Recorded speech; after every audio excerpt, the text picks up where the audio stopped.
Bhagyalakshmi serial Sushma K. Rao. Bhagyalakshmi ಧಾರಾವಾಹಿಯಲ್ಲಿ ಭಾಗ್ಯ ಪಾತ್ರಧಾರಿ Sushma K. Rao ಅವರು ಕನ್ನಡ ಚಿತ್ರರಂಗಕ್ಕೆ ಕಾಲಿಟ್ಟು 25 ವರ್ಷಗಳಾಗಿವೆ.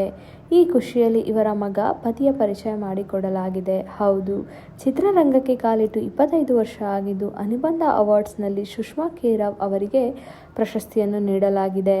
ಆ ವೇಳೆ ಅವರಿಗೆ ವಿಶೇಷ ಸರ್ಪ್ರೈಸ್ ಕೂಡ ನೀಡಲಾಗಿದೆ. ಮೊದಲ ಬಾರಿಗೆ ಸುಷ್ಮಾ ಕೆ. ರಾವ್ ಅವರ ಪತಿಯನ್ನು ಪರಿಚಯ ಮಾಡಿಕೊಡಲಾಗಿದೆ. ಹೌದು, ಅನುಬಂಧ ಅವಾರ್ಡ್ನಲ್ಲಿ ಸುಷ್ಮಾ ಪತಿ, ಮಗ ಕೂಡ ಬಂದು ಸರ್ಪ್ರೈಸ್ ಕೊಟ್ಟಿದ್ದಾರೆ. ಸುಷ್ಮಾ ಕೆ. ರಾವ್ ಅವರು ಎರಡನೇ ಮದುವೆಯಾಗಿದ್ದರು. ಎರಡನೇ ಮದುವೆ ವಿಷಯ ಅವರು ಎಲ್ಲಿಯೂ ಹೇಳಿರಲಿಲ್ಲ.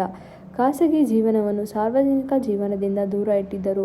ಅನುಬಂಧ ಅವಾರ್ಡ್ಸ್ ಶೋನ ಪ್ರೊಮೋ ರಿಲೀಸ್ ಆಗಿದ್ದು, ಅನುಬಂಧ ಅವಾರ್ಡ್ಸ್ 2025 ಕಾರ್ಯಕ್ರಮವು ಇದೇ ಶನಿವಾರ, ಭಾನುವಾರ, ಸೋಮವಾರ ಸಂಜೆ 7ಕ್ಕೆ ಪ್ರಸಾರ ಆಗಲಿದೆ. ಸೃಜನ್ ಲೋಕೇಶ್ ಅವರು ಸುಷ್ಮಾ ಕೆ. ರಾವ್ ಅವರ ಮಗನಿಗೆ "ಅಮ್ಮ ನಿನಗೆ ಜಾಸ್ತಿ ಹೊಡಿತಾರಾ, ಅಪ್ಪ ನಿಗೆ ಹೊಡಿತಾರಾ ಎಂದು ಪ್ರಶ್ನೆ ಕೇಳಿದ್ದಾರೆ. ಆಗ ಆರ್ಯನ್ ಅವರು "ಅಮ್ಮ ನನಗೆ ಹೊಡೆಯುತ್ತಾರೆ" ಎಂದು ಹೇಳಿದ್ದಾರೆ. ಆಮೇಲೆ ಸುಷ್ಮಾ ಅವರು "ನಾನು ಯಾವಾಗ ನಿನಗೆ ಪೊರಕೆಯಲ್ಲಿ ಹೊಡೆದೆನೋ" ಎಂದು ಪ್ರಶ್ನೆ ಮಾಡಿದ್ದಾರೆ. "ಕುಟುಂಬದಿಂದಲೇ ನಾನು ಇಲ್ಲಿರೋದು" ಎಂದು ಸುಷ್ಮಾ ಹೇಳಿದ್ದಾರೆ. ನಿರ್ದೇಶಕ ಪ್ರೀತಮ್ ಗುಬ್ಬಿ ಜೊತೆ ಸುಷ್ಮಾ ಮದುವೆಯಾಗಿದ್ದು, ಮನಸ್ತಾಪದಿಂದ ಇವರಿಬ್ಬರು ದೂರ ಆದರು.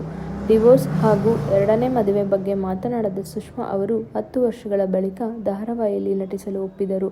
ಅದೇ ಭಾಗ್ಯಲಕ್ಷ್ಮಿ, ಗುಪ್ತಗಾಮಿನಿ, ಸೊಸೆ ತಂದ ಸೌಭಾಗ್ಯ ಮುಂತಾದ ಧಾರಾವಾಹಿಗಳಲ್ಲಿ ಸುಷ್ಮಾ ನಟಿಸಿದ್ದರು.